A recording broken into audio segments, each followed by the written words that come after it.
After Steve Jobs left Apple in 1985, the company encountered a series of significant challenges that severely tested its ability to thrive. One of the most notable issues was the problematic launch of the Apple III, which was intended to be a major upgrade from the highly successful Apple II. The Apple III was designed to offer enhanced performance and features, but faced numerous technical problems right from the start.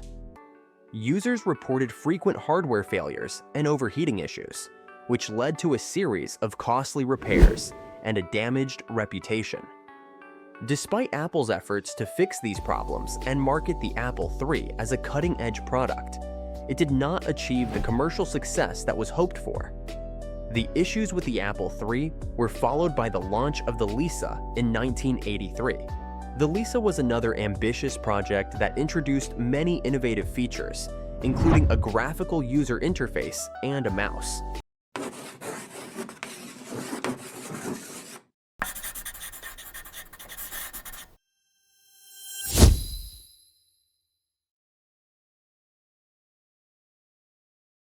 Which were revolutionary at the time. However, the Lisa was priced far beyond what most consumers could afford, making it a niche product. Its high cost and limited software options meant that it never gained significant traction in the market, leading to disappointing sales and ultimately its discontinuation. In addition to these product failures, Apple attempted to diversify its product offerings with the Newton MessagePad, released in 1993. The Newton was one of the first personal digital assistants and was designed to handle tasks such as scheduling and note-taking. However, the technology was not fully mature, and the Newton struggled with issues such as poor handwriting recognition.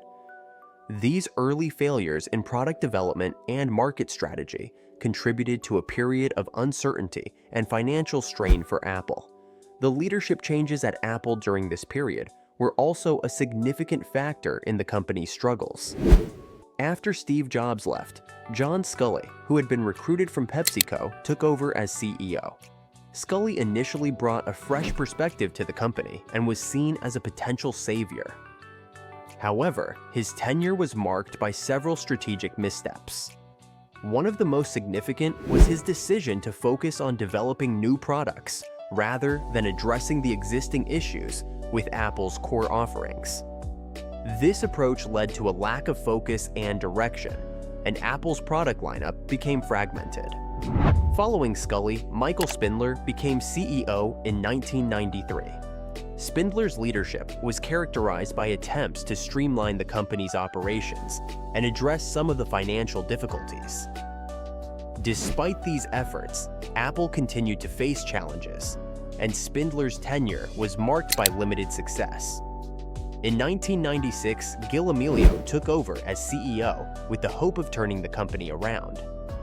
Amelio attempted to implement various changes, including cost-cutting measures and restructuring. However, his efforts were not enough to reverse Apple's declining fortunes. The frequent changes in leadership created a sense of instability and contributed to a lack of clear strategic direction, which further exacerbated the company's problems. During this time, Apple also faced intense competition from Microsoft and its Windows operating system. Microsoft's Windows began to dominate the personal computer market with its user-friendly interface and widespread availability. Many computer manufacturers chose to use Windows rather than Apple's operating system, which led to a significant loss of market share for Apple. The competitive landscape became increasingly challenging as more affordable and diverse Windows-based PCs flooded the market. Apple's struggle to compete with this growing number of Windows-based products created a difficult situation. By the mid-1990s, Apple was experiencing severe financial difficulties. The company's financial health deteriorated to the point where it was on the brink of bankruptcy. To generate additional revenue and stay afloat, Apple made the controversial decision to license its Macintosh operating system to other computer manufacturers. This strategy allowed clone makers to produce Macintosh-compatible computers, which helped to boost Apple's short-term revenues. However, it also led to brand dilution and confusion among consumers. who found it challenging to differentiate between genuine Apple products and those made by third-party manufacturers. The decision to license the operating system did not solve the company's long-term problems and further complicated Apple's efforts to restore its market position. In 1996, Apple made a critical move by acquiring Next, the computer company founded by Steve Jobs after his departure from Apple. The acquisition of Next was a pivotal moment for Apple, as it not only brought Steve Jobs back into the company, but also provided access to Next's advanced technology and software. The Next acquisition was instrumental in reviving Apple's fortunes. Jobs officially returned to Apple in 1997, bringing with him a renewed sense of vision and leadership. His return marked the beginning of a transformative period for the company. Jobs quickly set about reorienting Apple's strategy, focusing on innovation and streamlining the product lineup.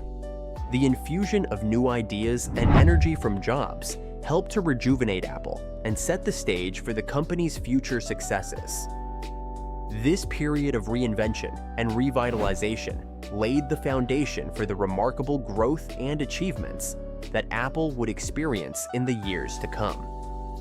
The Renaissance, Jobs' return, and the rise of Apple. When Steve Jobs returned to Apple in 1997, the company was in a dire state, facing financial difficulties and struggling to find its footing in a rapidly evolving technology market. Jobs immediately set about stabilizing the company with a series of strategic decisions. One notable move was the famous deal with Microsoft, where Apple and Microsoft agreed to a partnership. Microsoft would continue to develop software for the Macintosh, and in return, Apple received a significant investment from Microsoft. This agreement not only helped Apple financially, but also demonstrated Jobs' ability to secure crucial support for the company. Shortly after his return, Jobs focused on revamping Apple's product line, which led to the introduction of the iMac in 1998. The iMac was a bold departure from the conventional computer designs of the time. It featured a colorful, all-in-one design that was both eye-catching and innovative. The iMac's success was more than just about its looks. It also included easy-to-use features and a commitment to internet connectivity. This fresh design and user-friendly approach revitalized Apple's image and played a significant role in turning the company's fortunes around. The iMac became a symbol of Apple's renewed focus on innovation and style, setting the stage for future successes. As part of his strategy to re-establish Apple's presence, Steve Jobs introduced the Digital Hub strategy, which positioned the Macintosh as the central component of a digital lifestyle. This approach aimed to integrate various digital devices and services, making the Mac the hub around which users could manage their digital lives. To support this strategy, Apple developed software such as iMovie and iTunes.